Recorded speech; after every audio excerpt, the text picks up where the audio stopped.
Donald Trump gives the military 3 pay raises, signs veteran reform, and increases military spending.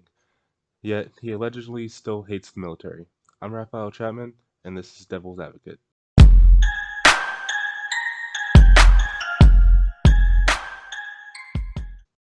Guys, so this is the original article posted by The Atlantic on this topic, saying that Trump said that the soldiers are losers and suckers.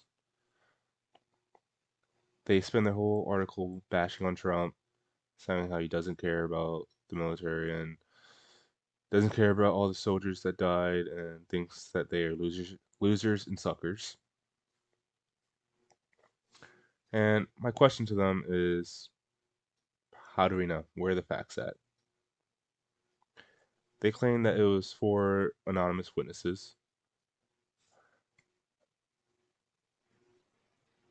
The media has lied to us plenty of times about witnesses, or at least have pushed false witness statements over and over again.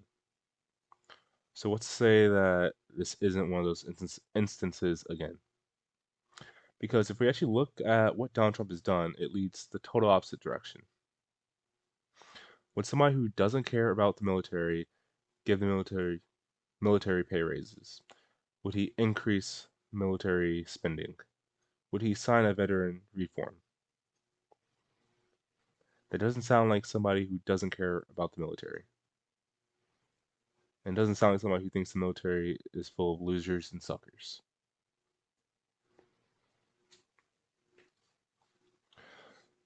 It's up to us as Americans who look into the facts of these situations and not just listen to what we're told.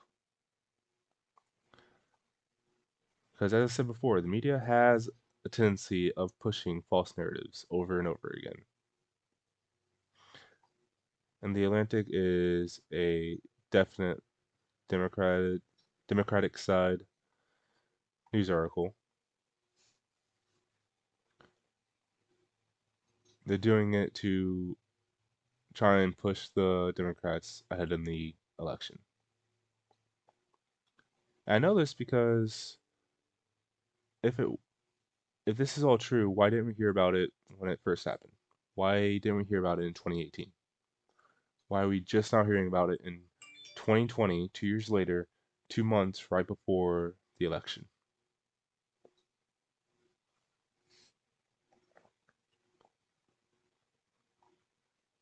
It's pretty obvious on what they're trying to do here.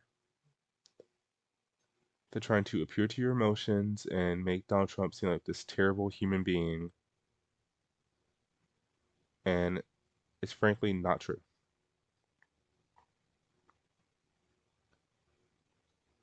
It's not true in the slightest, and it's actually pretty disgusting that they're trying to do this.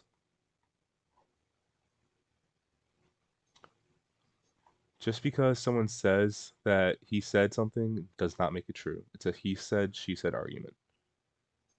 And it's not backed by any facts. Again, if we look at the facts, it leads the total opposite direction of this here. I'll believe that someone who increases funding for the military probably cares about the military. You don't just give money to someone you don't care about. And if you do, you need to rethink about who you're giving your money to.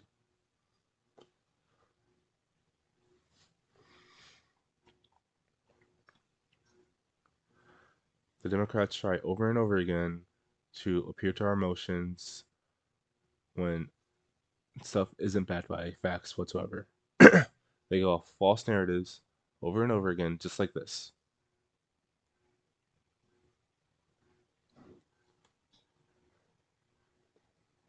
Because I'm not saying 100% that he didn't say this. He could have said this, but we don't know if he said it. There's no way to prove if he said it or if he didn't say it. Unless there's an audio clip or a video or something.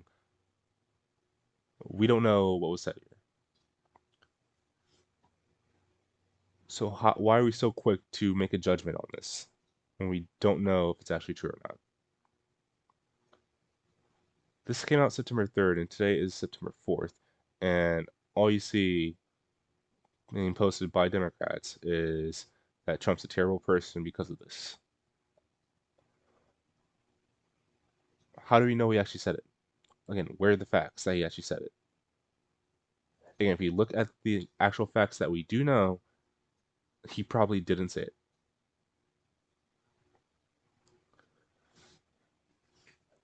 And as Americans, we need to look at the facts of knowing that the media has lied to us over and over again about narratives. It happens time and time again.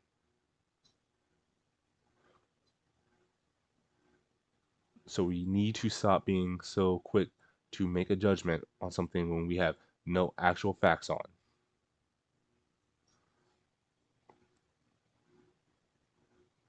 We don't know if he said it or not, so why are we using this against him?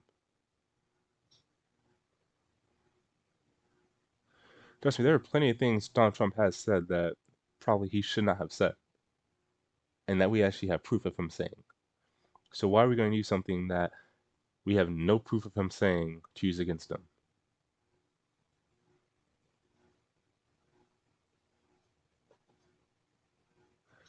It's a terrible narrative, and it's frankly disgusting. And it's disgusting that not only do the media continue to push this stuff, but people actually believe this stuff.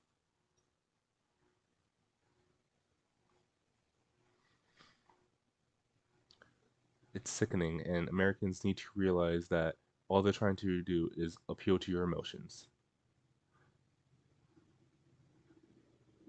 They know that obviously, if somebody is against our military, we're not going to really be with them. So they're trying to make it seem like Donald Trump is against the military when, again, all the facts lead in a total different direction.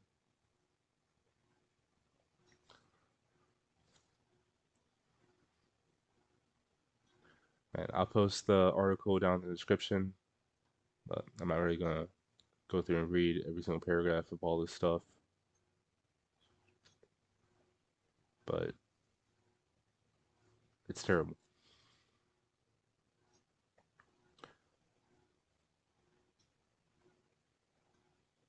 Again, they're going off stuff that either happened many years ago and stuff that we don't have any proof on right now.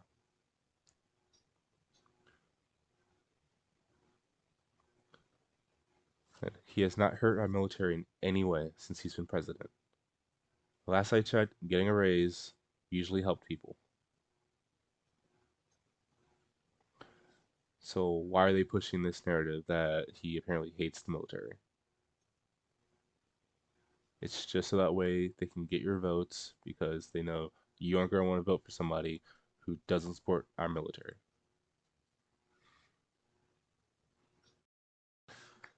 Okay, guys, so I'm noticing a repeated pattern with the Democratic Party. They hear a story, he said, she said argument, and then before any evidence actually comes out, they instantly jump to a conclusion and push that narrative over and over again. They hear it come out, they don't wait for evidence, they find any reason for it to be bad, for it to go against Republicans, or to make America seem like a terrible and evil country when it's not, and they instantly try and push that on you. We can't keep letting that happen. We need to learn to take a step back and wait for more evidence to come out before we can make a conclusion on it or a judgment on it. Because they keep pushing these narratives without any evidence over and over again. They keep appealing to your emotions, where you get fired up and start doing stuff like rioting and burning down places over stuff that usually starts out as a false narrative. With the Jacob Blake situation right now, it started out as a false narrative because they pushed that he was breaking up a fight between two females and was walking peacefully to his car. But now more evidence has come out and keeps coming out that that's actually not true and not what happened. We need to learn to stop believing it, like when we instantly hear it and there's no evidence to back it up. We need to learn to take a step back and wait before we can make a judgment or anything of that sort. Because that's what's going to cause the divide in our country. That's what's causing the hate in our country. The media constantly pushing out these false narratives that fire up people's emotions and then lead to stuff like this.